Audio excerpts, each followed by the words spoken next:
Ya, Shalom Aleichem. Selamat malam. Kali ini saya mau menjelaskan tentang kurban dan keimamatan sesungguhnya.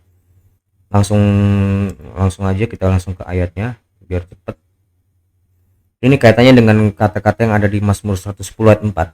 Tuhan telah bersumpah dan ia tidak akan menyesal. Engkau adalah imam untuk selama-lamanya menurut Melkisedek. Inilah disebut Mesias. Mesias inilah yang disebut imam untuk selama-lamanya. Dia bukan dari golongan Lewi, karena keimamatan itu harus dari suku Lewi kalau orang-orang Yahudi. Lalu apa ini maksudnya imam untuk selama-lamanya? Kalau imam menurut peraturan Lewi itu adalah orang yang melakukan, imam itu melakukan kurban di dalam bait Allah. Itulah fungsi imam itu ya. Jadi imam itu bukan, saya minta maaf ya, bukan maksudnya untuk menyinggung iman orang Islam ya. Imam di sini bukan untuk memimpin sholat, bukan. Memimpin untuk tujuannya kurban. Nanti tentang video kurban itu lebih lengkapnya akan saya jelaskan. Kurban yang dilakukan oleh kurban hewan kan teman-teman muslim kan sering nanya, kok nggak pernah ada di Alkitab orang-orang Yahudi lakukan kurban manusia. Memang belum pernah. Siapa bilang udah pernah? Karena memang nggak ada orang Yahudi itu yang nggak berdosa. Semuanya berdosa. Tapi ada nggak dinubuatkan kalau korban itu adalah kurban hewan? Ini terkait sama konten saya yang minggu lalu ya. Sebelumnya yang dimana disebut di dalam mana ya? Bentar. Yesaya 53 ayat 8. Itu bisa teman-teman bisa lihat di konten 53 ayat 8 atau ayat 10, saya lupa. Nah, sesudah penahanan dan penghukuman, ini manusia ini. Kalau ia itu adalah kata ganti manusia, jadi nggak mungkin hewan. Ia terambil dan tentang nasibnya siapakah yang memikirkannya. Sungguh ia terputus dari negeri orang-orang hidup, mati maksud. Dan karena pemberontakan umatku ia kena tulah. Orang menempatkan kuburnya di antara orang fasik, dan dalam matinya ia di antara penjahat-penjahat. Mati ya berarti ini. Sekalipun ia tidak berbuat kekerasan dan tipu tidak ada dalam mulutnya.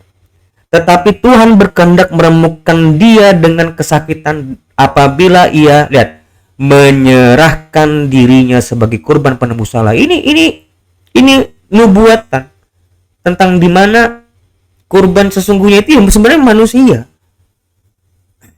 Kita tahu kalau namanya di kurban binatang tuh nggak ada binatang bisa menghapuskan dosa. Makanya di Mazmur 47, engkau tidak berkenan kepada kurban sembelihan dan kurban sajian, tetapi engkau telah membuka telingaku. Korban bakaran dan korban penghapus dosa tidak engkau tuntut. Kenapa lo? Ya memang karena Ibrani 10, Ibrani berapa ya? Ibrani 10 ayat 1.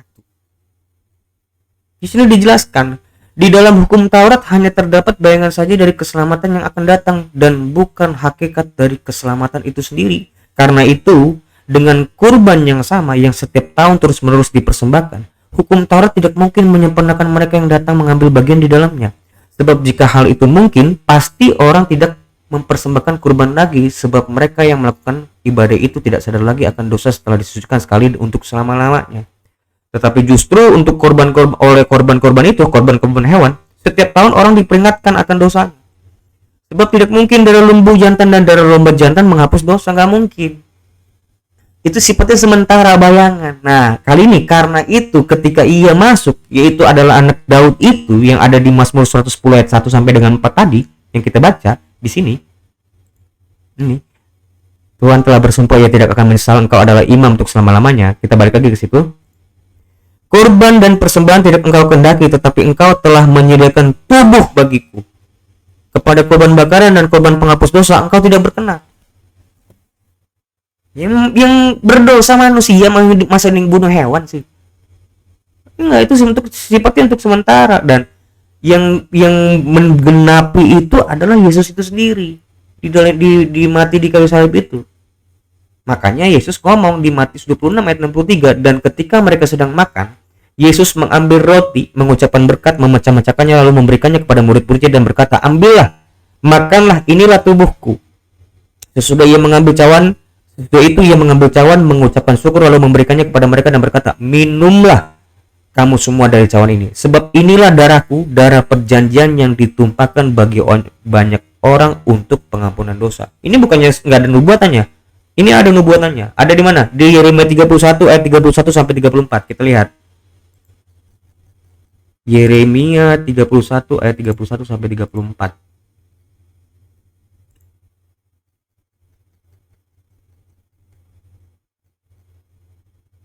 Sesungguhnya akan datang waktunya, berarti belum. Ya, di zaman Yeremia ini ditulis belum, waktunya berarti belum. Demikian firman Tuhan, aku akan mengadakan perjanjian baru dengan kaum Israel dan kaum Yehuda. Ayat 32-nya.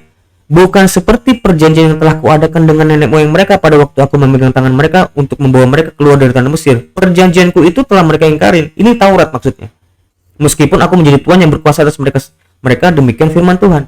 Tapi beginilah perjanjian yang akan kuadakan dengan kaum Israel sesudah waktu itu. Demikian firman Tuhan. Aku akan menaruh Tauratku dalam batin mereka dan menuliskannya dalam hati mereka. Maka aku akan menjadi Allah mereka dan mereka akan menjadi umatku. Jadi jelas perjanjian baru itu bukan merujuk pada kitab. Ya, tidak merujuk pada kitab. Karena apa? Aku akan menaruh Tauratku dalam batin mereka. Nggak mungkin kitab batin di batin. Nah, 34. Dan tidak usah lagi orang mengajar sesamanya dan mengajar saudaranya dengan mengatakan, kenallah Tuhan. Sebab mereka semua besar kecil akan mengenal aku, demikian firman Tuhan. Sebab aku akan mengampuni kesalahan mereka dan tidak lagi mengingat dosa mereka. Jadi perjanjian baru itu tentang dosa, bukan ngomongin kitab, bukan syariat, bukan. Nah, kita balik lagi ke Ibrani tadi, mana tuh? Matius ini. Nah, inilah yang disebut, sebab inilah darahku, darah perjanjian yang ditumpahkan bagi banyak orang untuk pengampunan dosa. Ini makanya Yesus ngomong di Matius 5 ayat 17, aku datang bukan untuk mentiadakan hukum Taurat, melainkan untuk menggenapinya. Ini penggenapannya. Tentang kurban hewan, itu digenapi. Yesus itu mati di kayu salib dan bangkit. Itu dikurban, itu digenapi. Nah, itulah kenapa kami orang-orang Kristen tidak melakukan kurban hewan lagi. Yang kita lakukan apa? Peringatannya itu mengingat akan tentang itu di Matius tadi, Matius 26 ayat 63 tadi. Ini bukan ayat berapa, Matius 5 ayat 26. Ini. Itulah namanya, kami nyebutnya itu perjamuan kudus. Itu istilah yang populer ya, perjamuan kudus. Sebenarnya bukan itu istilahnya. Nah, itulah yang kenapa disebut di dalam Mazmur 110 imam untuk selama-lamanya. Kenapa disebut menurut Melkisedek? Karena lihat di Kejadian 14, Melkisedek Raja Salem membawa roti dan anggur. Ia seorang imam Allah yang maha tinggi, lalu dia memberkati Abraham. Katanya, diberkatilah kiranya Abraham oleh Allah yang maha tinggi, pencipta langit dan bumi. Nah, keimamatan yang dilakukan oleh si Raja Salem ini, Melkisedek itu bukan keimamatan yang melakukan kurban hewan, tapi dengan roti dan anggur. Yang itu digenapi semua di dalam diri Yesus. Makanya disebut, inilah, makanlah, minumlah, inilah darahku, inilah roti, inilah cawan, dan sebagainya. Kira-kira seperti itu. Mungkin ya. Untuk lebih lengkapnya nanti saya akan membuat, sebenarnya panjang nih. Cuman karena ini untuk kepentingan durasi, saya akan mempersingkatnya dengan menyudahi presentasi saya. Terima kasih untuk waktunya. Sekian, selamat malam.